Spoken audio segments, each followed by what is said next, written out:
Yo, yo, yo, what is up, everybody? This is Ken, the Hustle Bee, together with Anna Packer, Anastatically Miscellany, and my homie Glenn, the Hustler Hacks. What is up, everybody? We are at episode 20, Salad Club. Let's drop that beat right now.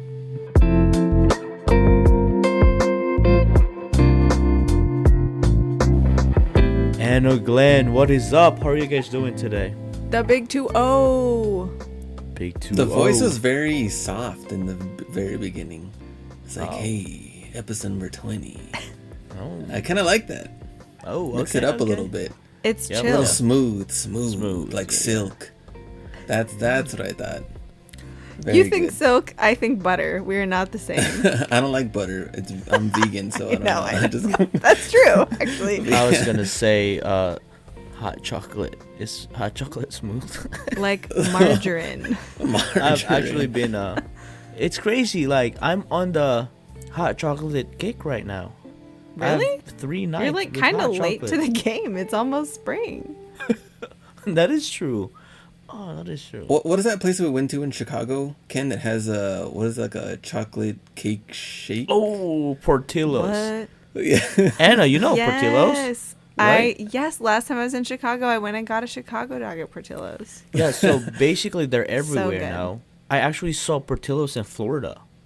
Really? So they're Oh, that's everywhere. random. But it's their chocolate cake shake. So if Yeah. you guys don't know, it's chocolate cake.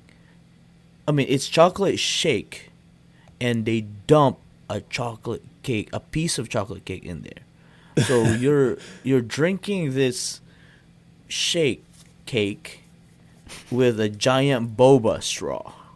Yeah. And man, I don't know how me and Glenn survived, but that's why he Eating went. that? That's why he went vegan, and I went like Orange Theory wild now, because we were having it every night, and then Glenn would always like, hey, oh, let's stop by Portillo's real quick, and I'm like, bro, like it's 11:30 or 12, And then after that, he's like, hey, let's stop by Walgreens.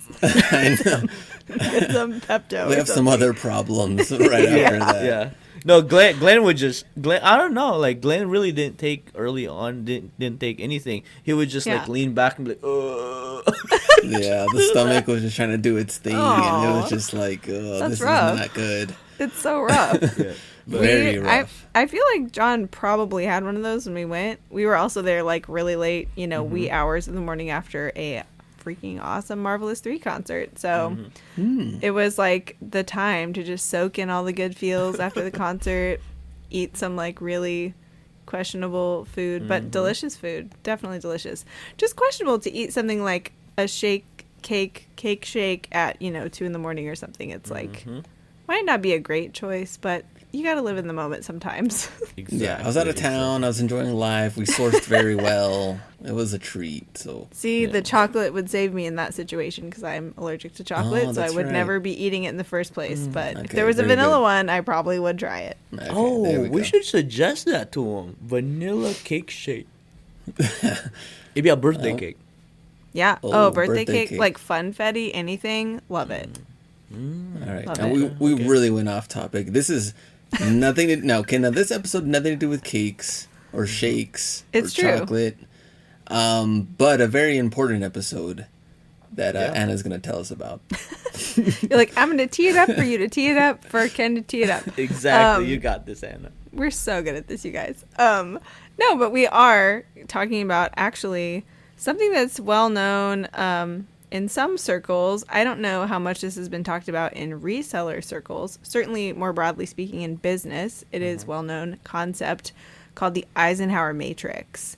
And it's basically a way to organize your tasks based on the intersection of how important they are and how urgent they are. So I was thinking, hey, this would be a really cool thing for us to discuss because, as we've said many times, and is true, we're all business owners, and that means we all wear a bunch of hats. Some of us wear a bunch of sneakers also. Some of us more than others. Some of us sell a bunch of hats. There's hats all around. But we all wear all these hats. We all have all these decisions to make all the time. some of that, a lot of that kind of stress and overwhelm of that can be mitigated with really good processes, which we love to talk about processes around here too. Right. But I just thought this was an interesting way for anybody listening to sort of conceptualize and maybe clean up, right, their to-do list in a new way that they've never tried before. I'm a really big list maker. I like to dump everything on paper, so stuff like this is really helpful to me. And the way we're going to talk about it, I think it'll be pretty easy to understand, even though there's no visual component to a podcast necessarily.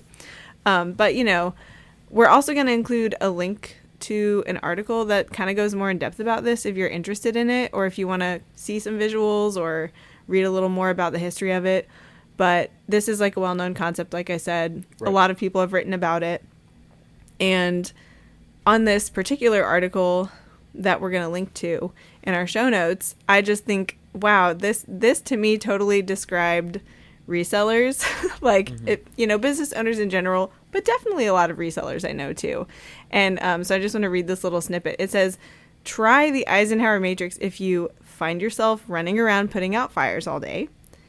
You're busy, but you don't feel like your work has a high impact, or we might call that high ROI, right? You're doing a bunch of tasks, but the ROI on the tasks isn't great. You have long-term goals, but no time or energy to make progress on them. You have a hard time delegating and or saying no. And then the last one is you want to be the president of the United States, which is kind of a joke because this actually came from President Eisenhower. Yeah, that's why it's called that. So that one was kind of just tongue-in-cheek, but all those other descriptions, that sounds like the daily life of a reseller, right? Like all that stuff is very familiar to us. So even without reselling, I mean, Eisenhower, come on now. We're putting out fires all day being an adult. I mean, what else can I say? Yeah, right. Yeah, Adulting. like an adult. Yeah, exactly. Right. Fires all day, random stuff happening. Totally. And we have to deal with it. We have to figure that out. But like sometimes when you work for somebody else, you can be like, I see the smoke over there. Not my fire. Not my problem. Not my department. But when you run your own business, everything is your department, and your home life is your department, and your social life is your department, and any other social commitments you might have, any other responsibilities you might have, any other hobbies, dreams, or goals you might have, all of that is yours. All those fires are yours. So, yeah, that one's definitely relatable. But what do you think, Ken? Did you relate to any of those most out of that list? Oh, for sure. I mean, I don't keep a list of tasks. I'm not a writing person, but they're definitely in my brain, and I think about them. I think before really realizing the importance of prioritizing, and this is one of the things that I've learned in management in one of our classes. We used to call this the 4 quadrants, so the quadrant 1, quadrant 2, quadrant 3, and 4. And I actually, at that point when I was learning it, I was like, like when you don't have a lot of things to think about, it's you don't need that, but when you become an entrepreneur, especially a solopreneur or a duopreneur, it's like when the operation is small and you're in growth mode, I think this is very important. So for me, that really has helped, because, we're going to talk a little bit more about it later. It's really about sectioning time, sectioning priority, and, really getting things done. Not just feeling busy, but actually being productive. So this will definitely, help. And I think it's going to be a good discussion. And I think we could always fine-tune our matrix or our, 4 quadrants and how we could accomplish certain things in different seasons in our lives. So that's one of the things that we're going to be, I feel like discussing, with different situation or scenarios that we're going through right now. Totally. Yeah, because, I mean, urgency is maybe a tiny bit more objective. Like usually we are judging the urgency of something based on a specific timeline. Sometimes it's a self-imposed timeline, but sometimes it's not. There's other like external deadlines or time components, time sensitivities. But importance is a little more subjective, and that can change with our priorities, right? How important something is. Importance is according to what our priorities are. And I'm really glad we're linking this article too, because kind of to your point, Ken, there's this thing that the article talks about called the urgency trap. And it's kind of about how we as humans are not great at factoring in the importance or like the long-term reward of tasks, weighing that into the equation. If there's a time sensitivity component, we tend to like almost overly prioritize that just because there's a time component. Like the urgency trumps the importance in a lot of ways, unless we put checks and balances in place and, you know, build in a structure that allows us to consider importance and weigh that into the equation better. So that's what this is really all about. But yeah, like you said, this is kind of set up like quadrants. So, you know, in one box, you know, the top left box, let's call it, right? A quadrant is just a set of four, like the 4 boxes. So things that are urgent and important are like in the top left box. So things that are first box. Let's describe. Let's just name this boxes right now. 1, 2, 3, 4. Okay, perfect. So box 1, top left, is urgent and important. Box 2, directly across from that, it's the top right, is still important, but not urgent. Yep. Okay, box 3, bottom left, that's urgent. So there's a time sensitivity component, but it's not important. And then box 4 is none of the above, not urgent and not important. So basically, delete that. Yes, exactly. Yeah. So yeah, another way to think of these, box 1 is the do it box. Box 2 is the schedule it box. Box 3 is the delegate it box. And box 4 is the delete it. So like a lot of times you can, like, these are pretty easy concepts, each of these boxes individually to understand. But, you know, you can take your whole list and basically figure out really quick what's going to get deleted, right? What's not important and not urgent. Right. And just go ahead and cut those out of the list and then take another go at it and, you know, make sure that everything else is in the box where it belongs. But a lot of times when you get in the practice of doing this, you'll find that you'll delete more stuff than you think you're going to. You'll go through a couple of rounds of this and be like, you know what? Actually, I don't think this makes the cut. So I feel like there's so many things that could be added in on the resell side on like 3 quadrants that like do it, schedule it, and delegate it can all be for one thing. I don't know. There's different things we have to go through, but like it could go up and down, right? Yeah. Like Yeah, it's important, it's urgent, and you could do all 3 of those things for this one task. So that's probably what makes reselling so difficult. That's why it's so hard, though, right? Like, that's why it's hard to just look at a to-do list and know how to order the things, because they can, like, there's an argument to be made for all of those, right? Yeah. So what should we do? Should we just take, like, talk about some examples in each box, or should we go from the bottom up? What do you think? I think we should just start with the most important one. Most important? All right, let's do that. It's urgent, it's important. It's urgent and important that you do this right now. All right. Okay. The list. Let's do this. On the count of 3, let's all say the first thing that comes to our mind. Okay. What should be the top of the do it list if you're a reseller? All right, here you go. 1, 2, 3. Inventory organization. What'd you say, Ken? I said inventory organization. Oh. We said ship it. I said shipping. Ship. Yeah. I think because shipping is like I could ship this afternoon, or I can ship later. Well, see, you can schedule it, and you can also delegate you can schedule shipping. You could. Let's see. Well, that's the thing. Ken would just delegate it to JC. So he's like, what's happening?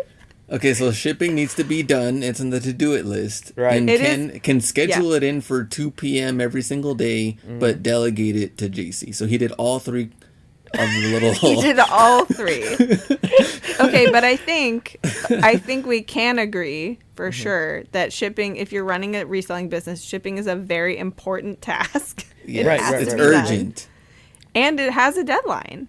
Yes. Right? But, you know, it's interesting that, like, scheduling it is an option, because, like, for me, this is all, it's all a little bit relative to your own setup too, Right, because, true. you know, if my handling time's 2 days, for example, today, I didn't ship anything.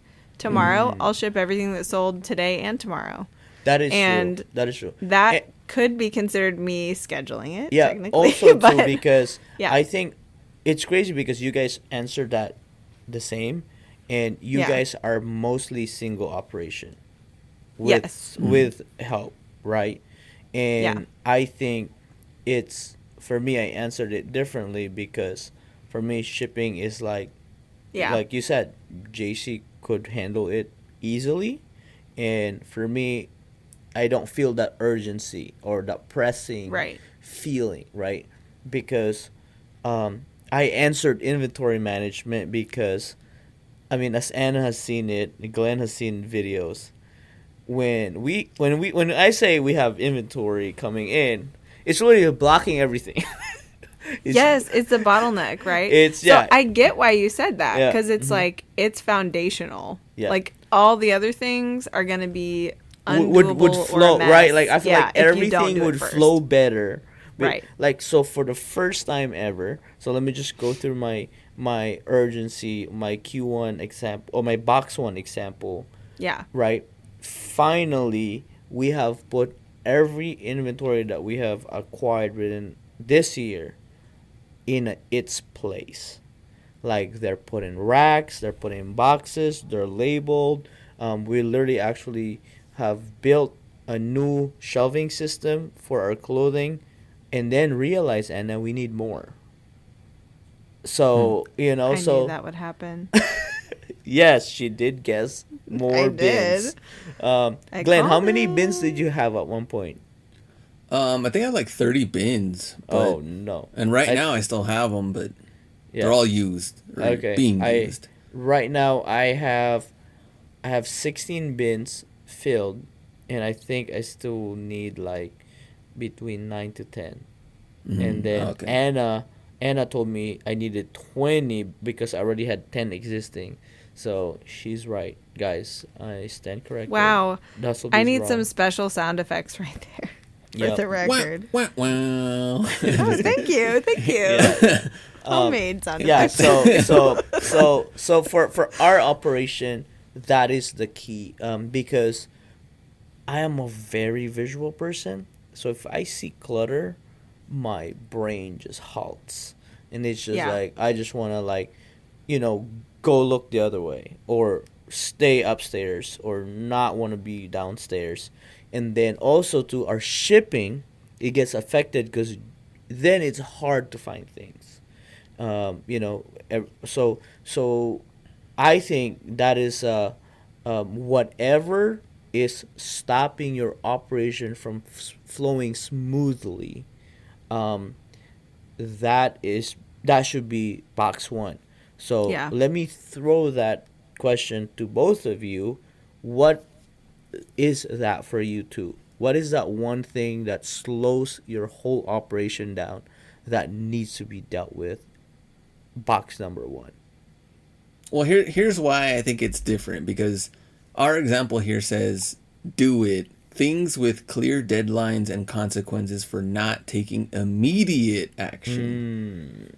So when I read that, I immediately thought shipping because, Yeah. when I You got get late sick with shipment. COVID, I had to ship no matter what because someone bought these items. And for me, I'm like, they don't care if I'm sick. They want their item. I have 1 day handling time. It needs to get out. So, I was just like very weak putting in like the product in the box and like slowly taping it. And then They I was don't care like, if I'm sick. here you Yeah. go. And Yeah. then so I gave it to my wife. Here, please take this. And then she had to take it to, the postal annex, the nearest one, and drop it off. And because it was urgent, it needed to That's go. true. It's very important that it got out. Now, the reason why I think the other Yeah. ones, I feel like managing inventory could be scheduled, because realistically, let's say for example you're sick, you don't have to list True. or organize. Your business would still be running because things could just sell that's already listed. I like that. And I like then that. you could schedule it out like, hey, well, you know what? We're going to go through this inventory at this day this time every single day or something. That's the way I thought. No, it makes sense because for me, scheduling don't work because I just keep, I'll schedule it tomorrow. And then tomorrow comes, I'll schedule it tomorrow. Tomorrow. Yeah. That's what I Right. mean. It's urgent. It gotta be done now. Yeah, it's funny. I mean, I'm thinking about this from the reselling business, but also for like the podcast that has its whole own set of tasks that, you know, have different levels of urgency, different levels of importance. It's almost easier to think about it for the podcast, which I will not do because that's like, it's like, I want to challenge myself because I think it is hard as a reseller to, you know, nail some of these down some of the time, but I stand by shipping as one for me that's like the business ceases to run if I don't ship out the things Right. that have already sold. And like practically speaking, you know, even though I mean I've set up my handling time so that I don't have to ship every single day, but I have to ship every other day. You know, Right. it's just like a slight adjustment of scale there. So, you know, if I'm getting up today and I know I have to ship stuff and I know I have these other 12 things that I want to accomplish, if I'm going in order of what must be done today, shipping's at the top of the list and I'm going to do that first. Now, I don't always do that. And in fact, usually I don't do that because I don't really like to ship first thing in the morning for some reason. I like to get my mind organized and do admin stuff and get my day figured out. And then usually I'll ship like around midday. That's like typical for me. But the things that I'm doing admin wise very often are like random one-off things that would stop the show. For example, what if I have to randomly like verify my bank account information in eBay or something where it's like I'm not going to get my payouts unless I go and do this dumb little process to like verify my information, or you know, I have a really critical time sensitive email about a meeting that I have to complete or I have to respond to. A lot of times those type of things that they need an immediate response, but they're just like a very limited, like one-off task. I like to knock those things out first because it's kind of like low-hanging fruit. But shipping is just as much in that box as those things are. You know, I'm not necessarily spending that time like brainstorming about what's my long-term goal or like tracking my goals for this year every morning, like because I want to get the more time-sensitive stuff done first. But so there's often a lot of random little ones in that box for me, and then basically things like shipping. But on a larger scale, not listing, not sourcing and not listing will eventually kill your business slowly over time, right? So those are still important. I just suspect that they don't belong in the important and urgent box. And I feel like important and urgent box also change like depending on your situation. So Yeah. like last week, the wife had strep throat the whole Oh, no. week. So Awful. the urgent important switch to where I was like taking care of baby and making sure wife was good too. So that switch to where like sourcing was Yeah. not part of like an urgent important type of thing. It was more on, you know, like the health and concern and care of the family. So if you go to like schedule it, which is not urgent and important, it says activities without a set deadline that bring you closer to your goals, easy to procrastinate on. Oh. So I feel like with this, you could probably say, well, every single day at this time, we need to like sort the new inventory. And then there's also someone else or you or anyone else doing like the organizing. So like maybe just separating and then into organizing or something like that, that it's like constant, it's scheduled, but it's bringing you closer to your goals. So I guess that'd be part of it. And it says here examples would also be like personal development or exercise. I guess if it was more of a personal type of thing. And so exercise could be scheduled in, I guess, daily as well. Some people might have exercise on an urgent and important, and some people might have it on a delete. because it could be like your health might be declining, right? You know, so it's urgent. Well, yeah, I was going to say sometimes I have to move that one, or I have moved that one from schedule it because I can't delegate it, right? Somebody else can't go take my body know, to I the wish. Oh, gym. you can't. What I would Man. pay if they could. But, sometimes instead of scheduling it, it gets moved to delete for the week or for the day or whatever. It's like not a permanent delete, but sometimes it just does. There's just other stuff that piles up on top of it. Or, yeah, if you're sick and you like can't physically do it or whatever, like sometimes stuff that you don't want to be in delete has to go there temporarily, which also sucks. I think in the reselling space, delegated box is kind of a weird place because it says things that need to be done but don't require your specific skills. Busy Right. work. That's pretty much JC's box to begin with, because it's extremely busy. Doing a lot of the hands-on things when it comes to the business side of it. But I don't see it as urgent and not important. I see it as like important and Important, and urgent JC does because it better. because you Yeah. do need to get that done business wise, Yeah. eBay wise. Like you can't, Yeah. it's like, and when, Ken and JC do that together when it comes to like, because there's a lot that could be in that box when it comes There to like is. shipping, and the organizing part and the storing part and all of that hands-on work is still urgent and important. So it's just it just can be delegated though. Right. It can be taught, or like maybe the timetable is such that it's not as urgent, but it still eventually has to get done or regularly has to get done. I mean, for me, this is a clear example is like my sister-in-law, Amanda, for years, she still works for me, but for years when we lived in the same state, she would photograph items for me. She would log them, basically make the title and take the photographs and upload them to create a draft on eBay. And she did like thousands of items for me over the years. Like she's awesome at it. She's probably better at it than I even am because she got so experienced. But I would still be the one to make the drafts go live and that's not because she wouldn't do a perfectly fine job of it, but it is because so just to split hairs a little bit, like I wouldn't even necessarily say that my particular skill set is required to complete that task. It's just that it is, after all, my store and my responsibility. So it's I put that on myself. Like it's my job to make sure that this listing is correct, completely Right. correct, and I haven't overlooked anything. A lot of times I was the one researching having the final say on the pricing, and stuff like that. So that was a job that like I just wouldn't delegate to her, not because she wasn't able to do it probably better than me, but because it was like it's on me because it's my business and my store and I have to ship it out. I have to answer to the buyers for it.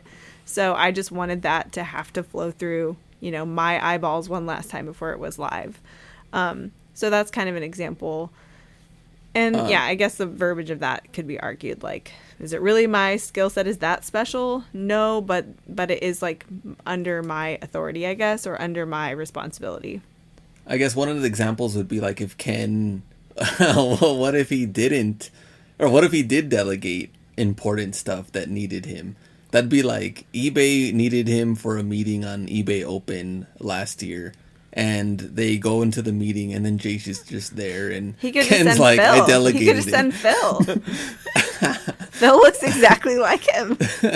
There you go. Yeah. I delegated it. So. Yeah, that is true. That is true. There Yeah. there has to be a lot. Like for example, like the buying. I think all of us could agree that, Yeah. when face a buying decision, especially when sourcing, at the end of the day, I mean, JC can source as good as I can, but I think when it comes to scale on certain things, because I run the numbers and my, the way my brain works is Your numbers. brain is always full of that information. Right. So yeah. so like, it just needed that particular person that has Yeah. that, and also to really like, when I think about this, it's like assign things or put yourself in a situation where you have the advantage or you have the leg up on, right? Like why would we do something that we don't have a leg up on? Like for example, like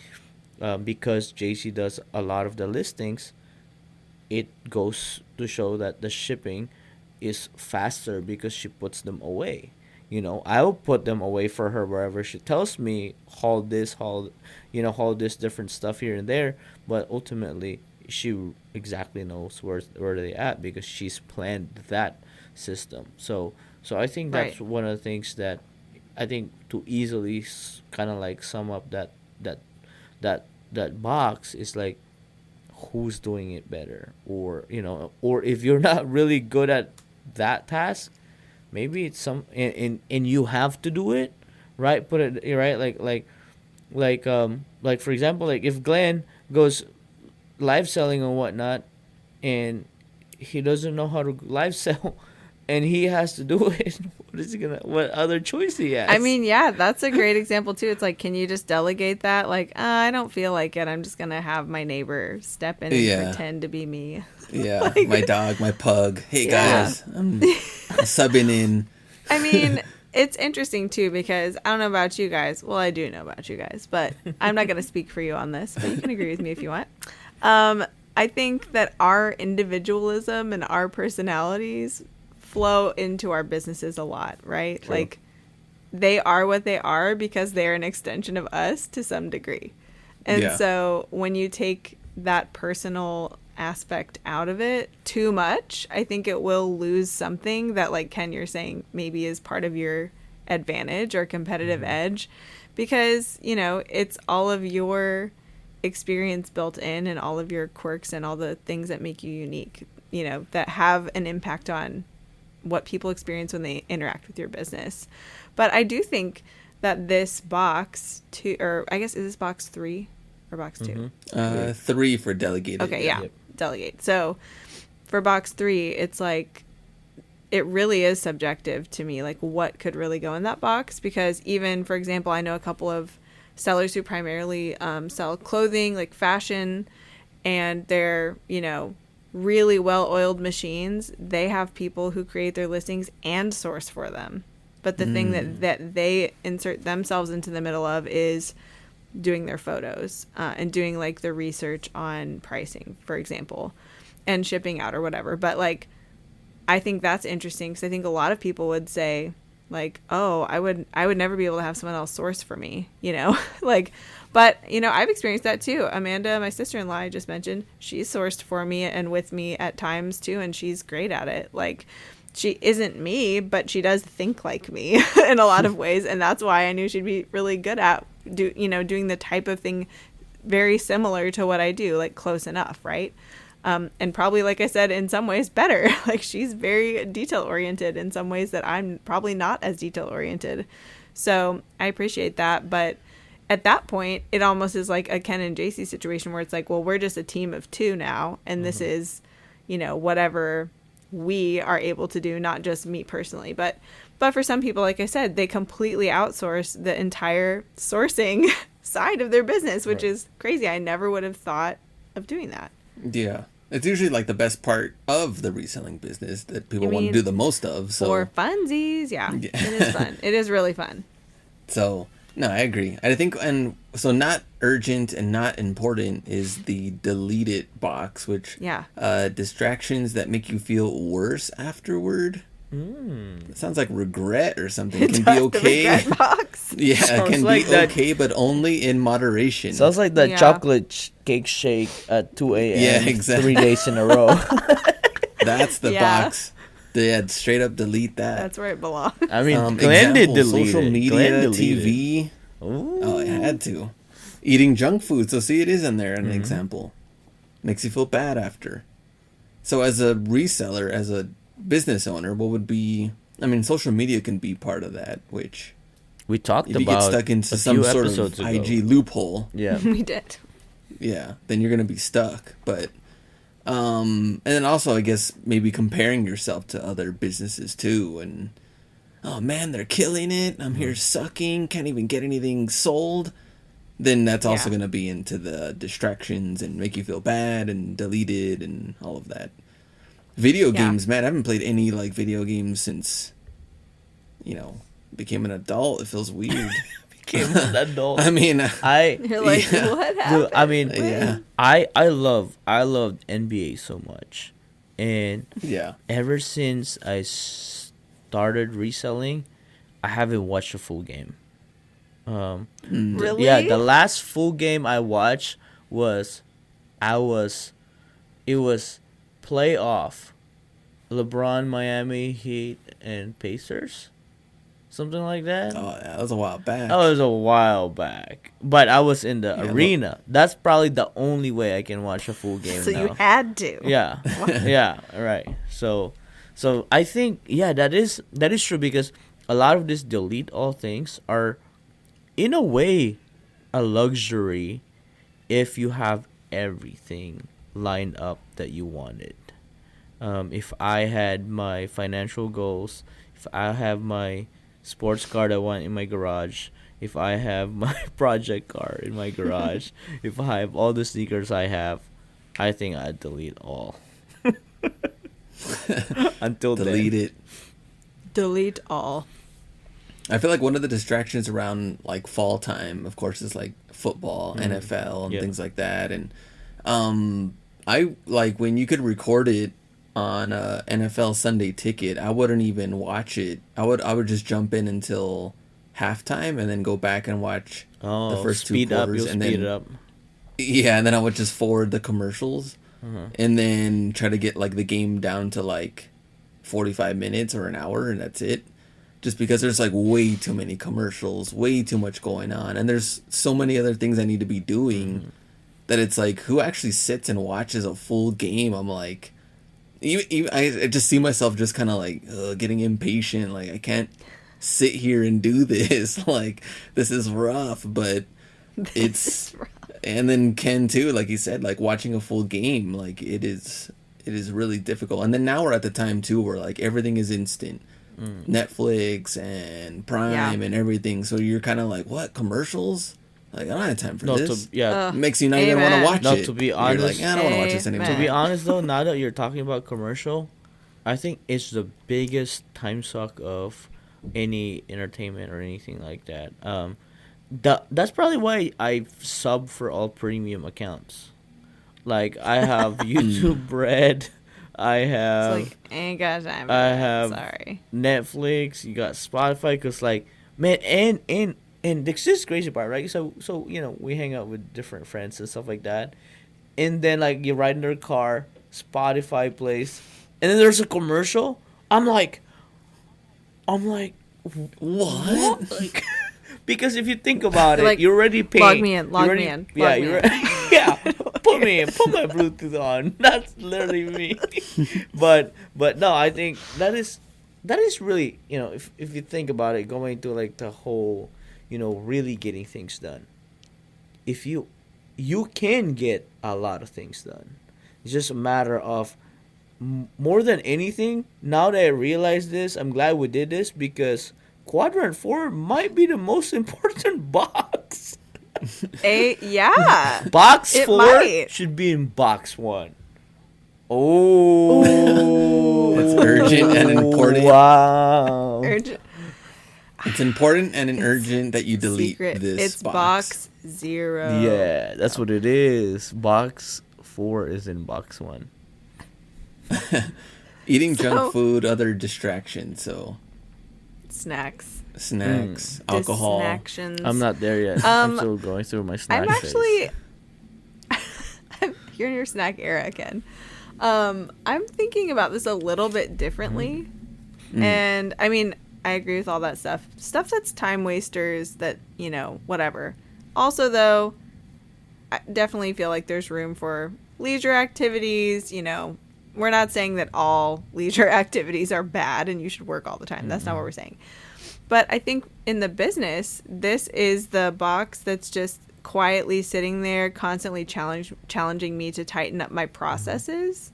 Like, you know, the fact that it says delete immediately made me think about when I first started tracking my inventory, like from item 1. You know, I have this inventory spreadsheet log, basically, and I have all this string of data about every item in my store.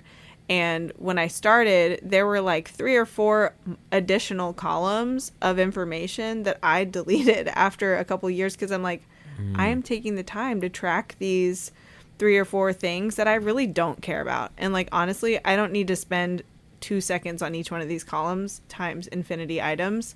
So I'm just not going to track them anymore. And I deleted the columns. So literally that made me more efficient in my like logging process. But it also makes me think of things like, as you grow and develop and refine what you're doing, you know, there are things now, or there are things that in the past I would have bought and been like, I'm going to mend that. I know how to sew. I know how to clean stuff, you know, so this is in rough shape and I'm going to make it in better shape and put in some sweat equity and some elbow grease before I list it. Now, there still are some things that would be worth the effort and the elbow grease to do, but I'm way pickier about that now. Like, I'm not going to spend a lot of time cleaning up items that are used, that are still going to seem used or mended or whatever when they're up for sale. And so I've kind of deleted a lot of that from the options when I'm sourcing, for example. But I think there are probably other, like, again, in terms of the business tasks, I think a lot of that stuff is going to be little components that you delete out of your processes to make your processes more efficient. And smoother. Yep. Yeah, smoother. Like silk or margarine. Or chocolate or hot chocolate. Come on now. Cake. Side or hot chocolate. But side note question for Glenn. Yes. Glenn the vegan. Have you ever heard margarine called oleo? I haven't. So this is like, it's like a shortened form of the word, whatever it is, but this is like an old school, like mid-century term for margarine. It's oleo something, I can't remember. But I came across an infamous, delicious gooey butter cake recipe from one of my relatives recently, and the margarine was not called margarine. There was no actual butter, by the way, in the recipe. It was all margarine. But it was called oleo. And I was like, what? And I had to ask one of my other relatives, what is this? And she's like, that's margarine. I'm like, what? But I just wondered if you'd ever encountered that. I haven't, but now I got to do some research. You know. See what's going on here. So someone now I know. write in saladclubpodcast@gmail.com and explain what that's about. Yeah. Explain what that's about. Do a video. Just as smooth, but I was so confounded by that. Anyway. Yes. So, but what do you guys think about that in terms of like business tasks and efficiencies? Like, if you're doing your job in box 4, then you should be tightening up your processes. Like, do you think that's true? Yeah, I believe so. I believe so. I think, again, efficiency to me, when you say that, is equals to speed. So when you're efficient at something, you know, you're not bogged down on a lot of, you know, unnecessary things. And I think that's very, very important to build momentum. It's efficiency and speed builds momentum. And when you have the momentum on your side, you know what happens. You just steamrolling, you know, unstoppable. So I think that's one of the things that I have seen as, you know, in the reselling or in the business world, you know, in general, when people feel like they got something going on, I feel like you gotta delete all. You gotta box for a lot of things real quick, so you could build up momentum and you could flow faster, you could process faster, and all the things. And the word that comes out, or the phrase that comes out, is like, put more, you know, dump fuel on the fire. So yeah. I would be like, you know, kind of like, you know, like that. That was me in the last 2-3 months. Is as soon as I saw opportunity, I immediately listed all my, you know, hype sneaker collection, and I have almost zero connection to them at all at that very moment. Although I really wanted them, they became box 4 real quick, and you know, I got more other opportunities that I can jump on. Box 4 this real quick. Because it don't have to be. It don't have to be permanent. You don't have to be permanent. Box 4. Yeah. No. Yeah. True. Like me and going to the gym. Just kidding. I've been going to the gym pretty regularly, guys. You should be proud of me. Okay. See, very good. Okay, so I have to do it, schedule it, delegate it, and delete it. Those are the 4. So before we end, though, I want to say I'm going to throw random aspects of the business, and you have to give me one of those answers. Ooh, I love Rapid it. fire. Did we talk about schedule it? Yeah, We did talk about schedule Okay. it. Just checking. Yeah. Okay, so do it, schedule it, delegate it, delete it. All right. Okay. First one would be customer asking a question on eBay. Begrudgingly do it. Do it. I'm always it. do it. Urgent, I try to important. respond ASAP, baby. Ken? Oh, urgent and important. Okay. Offer comes in. ASAP.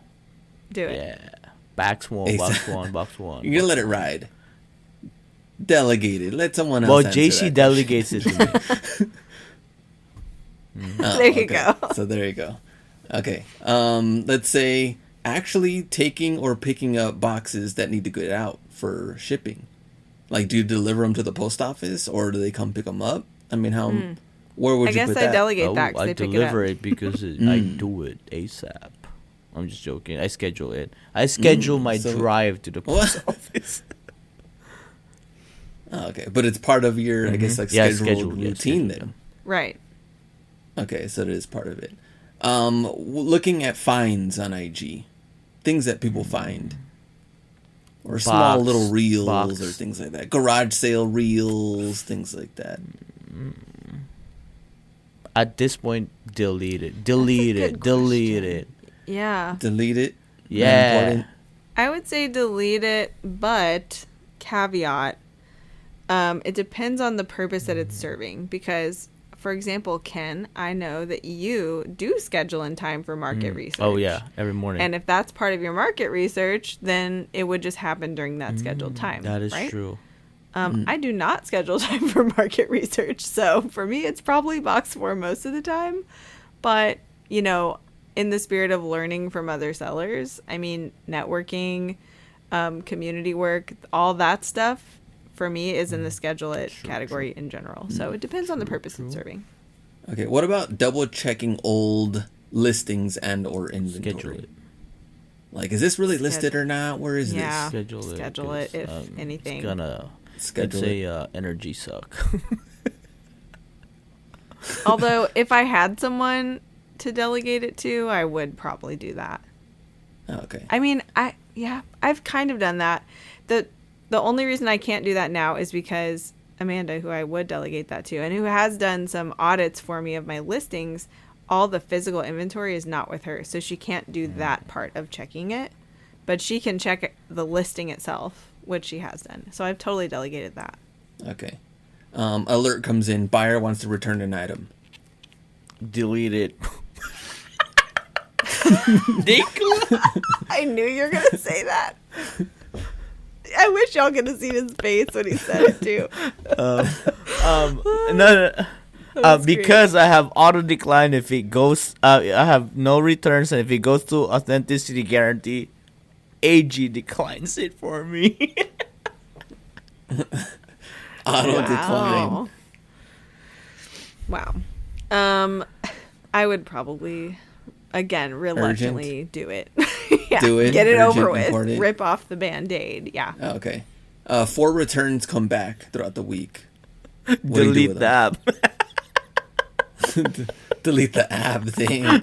I'll deal with it through emails. I guess technically I schedule that because I'm not in a huge hurry to drop what I'm doing and list those items or whatever. I'm like, reorganize them, yeah, put them away. I'll do it all that. at once by the end of the week, probably. Yeah. So I'd call that informally scheduling. Oh, okay. I guess you could delegate. Well, you could kind of delegate to that too, but. Yeah, I could. And then the last one would just be straight up sourcing, which Schedule it. Schedule it. urgent, important, Schedule it. scheduled. You know, if it's like a daily thing, you could. Well, it depends throw if that the in, so. supplier calls like Glenn. then Box you Yeah. drop everything when Sometimes it's you urgent. gotta It's do stop, it. drop, and roll. Yeah. Yeah, exactly. All right, that But- was my rapid fire. So I love that. I Okay. feel like the sourcing or anything that you want to be more consistent with, put it in the schedule it category. Unless it's like a must do right away. Unless it's in the box 1. try putting it in box 2 if it's not normally. If you don't know where it fits, try it in box 2 and see if you can become consistent. Yeah, I agree. All right. Anything else before we go? Did you disagree with our assessments of any of those? Was there any you would have answered differently? No, I thought they were pretty much on point. I think they all made sense where you had them. I mean, especially like answering the questions from customers, and then the any type of alert that comes in is almost like urgent. You got to do that right now on the do it one. So it's in the name, alert, right? Yeah, yeah, exactly. You have to deal with it. Yeah, 100%. Cool. Well, I think we've conquered the Matrix, you guys. Yeah, Welcome to the Matrix. We made it. I think that was very helpful. I think it's always good to talk about these things. We're 3 months in, 20 episodes in for Seller Club Podcast. 2024 Q1 is almost done, so I think that's a good evaluation that we always check the boxes. Box 1, box 2, box 3, box 4. Eisenhower. What was we call it? Method? It's a matrix. Eisenhower Matrix. The 4 quadrant. Urgent versus important. And I think it's always good to reassess, be aware about what's going on. And I think, like we said, like I said, I feel like box 4 for me it's a defining moment of getting to the next level, because we can do box 1, box 2, box 3, and really make all the excuses for box 4 to justify it why we shouldn't be putting it in box 4, and it could potentially be slowing you down in achieving your goals and dreams for your business. So I think that's a wrap. Pretty great conversation, guys. If you guys have any other questions, and also before we go, just want to give you guys an update. We just did our second Seller Club seminar at Listing Party, and if you are a member of List Perfectly, if you have a subscription, you automatically get listingparty.com. Listingparty.com is a community of people. It's pretty much a giant digital space, co-working space, where everybody can hang out. There is a 24-hour room, and also what we did with the seminar, there are multiple different topics, and I think that's one of the things that I love about being part of List Perfectly, is being able to access and network and learn from other people's experience. And England, what can you say about our last Seller Club seminar and Listing Party? Can we give a little snippet of what we talked about? Yeah, totally. So we talked about stepping out of the box, kind of also a little bit about your comfort zone in the business. More boxes. Yeah, more boxes. Yeah. Trying new things, and realizing and recognizing what that box is, really, like what you're in. And also just clear of like what do you want to do, not want to do. And when you try new platforms, like obviously List Perfectly, cross-listing, we're trying new things on different platforms. What do you want to do? What you just realize, I just don't want anything to do with this platform at all. And also realizing that's okay. Like, you don't have to do all platforms and try every one of them and see, just because someone on social media is somewhat killing it, as they would say, on it. It doesn't matter. You have to do what you like to do, what you want to do, and how you can build upon that platform and your business. So we talked about that. Yeah. It was cool. It's funny. It really was kind of more boxes. But the thing I love about the Seller Club seminar is we all get to be face to face with each other. And, we prepare material for that. We have an outline. We have some interactive components. We have discussion, questions like that we've thought about in advance. So some of it is us talking about stuff just like on the podcast and kind of teaching-ish. But also it's a big discussion, and we learn so much from each other. So I thought it was really cool to hear how people define their box and what they want to step out and try. And certainly, like, it's a perfect fit with List Perfectly because, like you said, a lot of people in this reselling space, and all of us included, we partially define ourselves by what we sell and the platforms that we sell it on. So you have the opportunity, all of us have the opportunity to branch out and take action and step outside of our box to try something new. And List Perfectly is definitely a tool that we're using to do that in our own businesses, which is cool. But I do think... one thing that was a big take home for me from that whole seminar too was just that there's a big difference between thinking outside the box and stepping outside the box. And I don't know about you guys, but I'm a big ruminator, thinker, planner, and I can think about something all day and not do anything about it. So I thought it was a good challenge for us as self-directed business people to actually define ourselves and then take a step beyond it. So that was kind of what we talked about. And we'll be doing another seminar, new topic. It's a different topic every time. But we'll be doing another one sometime in the next month. So stay tuned for that, and we'll have fun, I'm sure, so all together there you have again. it. Step outside the box and try List Perfectly using our code SellerClubPod to get 30% off of your first month. So it just roll right into it. And again, we have to mention our new Seller Club podcast partner, eBay. We are partnered with eBay. Obviously, we all love eBay. We've been selling in eBay the longest. One of the things that we want to mention and actually invite you all is to make sure follow eBay for Sellers on Instagram to stay connected with everybody else. That way, you guys can keep updated with all the things that are going on with eBay. So with that is a wrap. Have a wonderful rest of your day. Peace out. See ya. Bye.